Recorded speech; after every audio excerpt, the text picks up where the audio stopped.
white pine needles. I have so many white pine trees.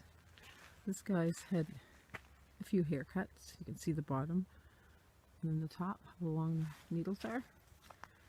I'm working on this little guy. I come back and get some, and then I give it a break for a few days or a few weeks, and then come back and get more. Those ones are a little too high, so I don't get them. But actually the tree likes it.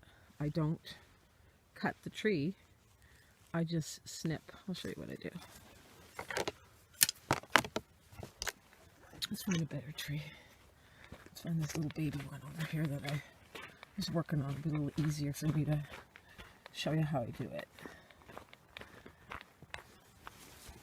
White pine needles. How you'll know that you get a white pine tree is on the branches. They grow in little groups of needles. And each little group, if it has 5 needles, that's white pine. So this is how I do it. I don't cut the pine tree or hurt the pine tree. I just give it a haircut. Like this. Well, you can see, there's where I cut some before. So I just snip it like that. I just snip the needles, give it a little cut. I'm not hurting the tree at all. Doesn't bother it at all. It likes it, actually. It's like, thanks, I got a nice haircut. So that's how you harvest white pine needles. So easy. Such a beautiful day to be harvesting white pine needles.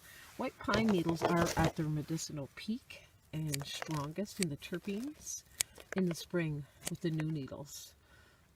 But these are still good. You just have to use a little bit more, that's all. So if you used a cup for a recipe in the spring, in the winter you would use 2 cups. So it's still great. You just have to use a little bit more. There's not as many medicinal properties popping in the winter, but there's still lots of medicinal properties. You just have to use a little bit more, that's all. So that's how you harvest white pine needles. Great for the virus, guys. Get out and get some.